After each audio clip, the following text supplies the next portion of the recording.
What's going on, everybody? You're watching Michigan Farmer 421. I'm Clyde, and today we're going to be working on the Cummins, Part 4.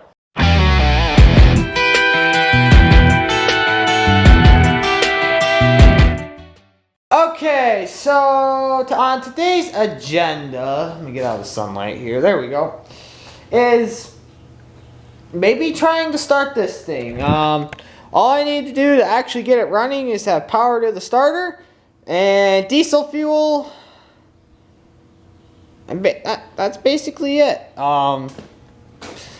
So it's got oil and everything, so I'm going to probably take out the stop solenoid sensor, pull out that plunger, that way I don't have to go through the wires and wire this up and have it fused and all that stuff. We'll just take that out, make it all fully mechanical, and then I'll put some diesel fuel in the filter since I did not do that, and then hook up a diesel line, and then probably grab the battery charger and see if she'll fire. I might have to use some ether, which hasn't been started in 2 years.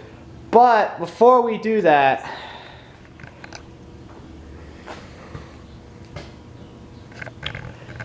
the shop got messy again because we had to pull the Cummins back out. And while doing so, I have also learned that I need to fix some firewall, and then I think I gotta work on the throttle cable as well. It doesn't seem to be quite right since I had to lengthen it. So hopefully that will be fixed. I don't have much throttle play, as I probably should, but that could be a good thing.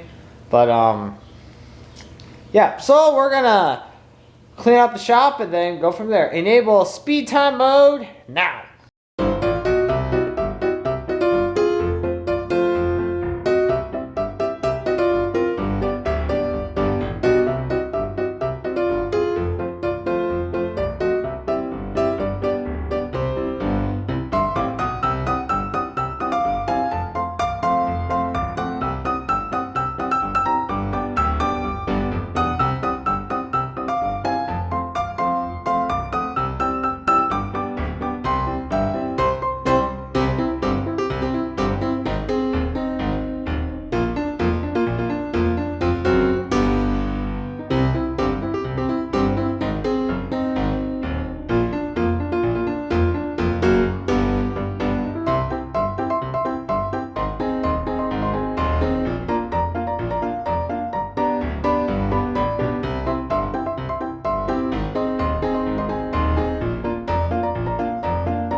Alrighty, I spiffed her up pretty well.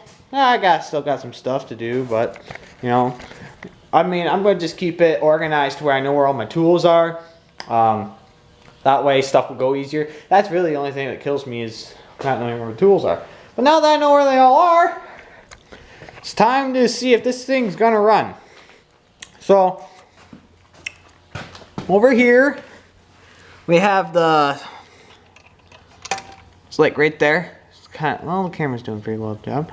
The stop solenoid. I'm going to have to pull that out and take out the plunger and put her back in that spring. Make sure I don't lose those. There is other ways of doing it, but I think that's one of the most simplest ways to do it. Just as long as you don't lose any parts, you should be good to go. Because that's a $40 stop solenoid. So, and then we're going to put some blocks underneath the engine mounts to prevent rocking. And then I'm going to grab some diesel fuel and for that. Now technically I don't have any, I'm going to call it green diesel fuel. You know, people call it road diesel, but green diesel. There's a difference between green and red. Green is good, red is bad. For trucks. Vice versa. But I might see if I could siphon some diesel out of the diesel tanks, or I'll just use some red diesel. It depends on what is ease and comfort for me. So yep, now we're gonna work on this again and go from there. Here we go. All right, I now got this stop solenoid out here. There we go. I'm gonna set that thing. I'm gonna set it over here. and not lose that. That way we don't have to power the stop solenoid, and we'll be good to go. So now I'm going to just put this thing back in this hole here. Maybe. There we go. And just maybe. Kind of hard to get started, which is kind of weird. Come on. There we go.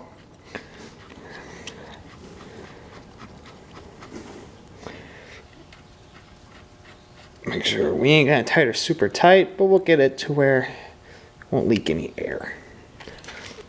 All right, step 1 complete. Next, we gotta block up the engine.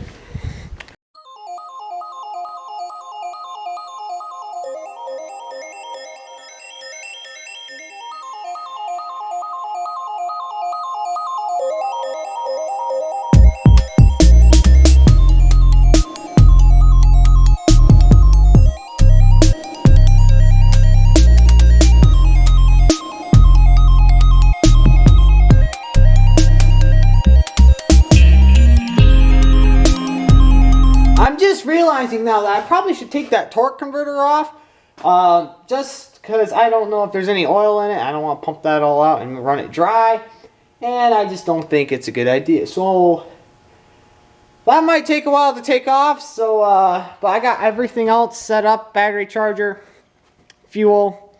The primer pump isn't quite working. I don't know if it's just because of in the position it is, but we will see after we get rolling over. So yeah, I'm going to take that torque converter off, and then we'll see if we can fire her up. Here we go. Also decided to put the downpipe on. I don't know why, I just decided to do that. I mean, it seems pretty logical. I don't want to have point the camera at myself. Have stuff fly out, I guess. I don't know. Kind of a safety hazard, but not at the same time. Maybe just for sound effects. I don't know.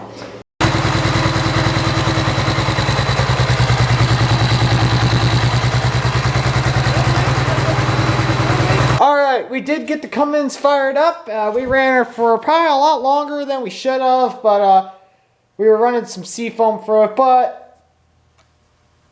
we probably should have ran at least water through it, but that was on my bad. But we did find a little diesel leak, but we did fix that. So that part does not need it. So now the Cummins is ready to go on the truck, basically. Now, if I don't screw putting on the torque converter back on and the transmission back on, we should be golden. But I'm actually having a little bit of fuel concerns for the truck itself. I don't know how fuel is getting in there. I might have to vacuum fuel and then plug it into the lines because the lines might have drained out. We're going to see. But, yeah, the engine actually is very, very efficient compared to the 6.9 to where I was burning fuel like crazy. But, yeah, so that's going to wrap up this Cummins swap part 4 video. Part 5, we'll be probably putting it in the truck. I don't know if I'm going to have help putting that back in, or if I'm going to be doing it by myself, but we got to do some firewall work. We got to pound some stuff in for ease of installation, and then I'm going to have to work on the front clip because this side was scraping against the door, so I don't know if that's going to be an issue. I don't know if I'm going to put the front clip back. Well, I got to for the batteries, but maybe I won't put the batteries in yet, so I got to put the front clip back on. But, yep, so that's going to wrap up Cummins Swap Part 4. Like and subscribe if you're new here, and we'll see you in the next one.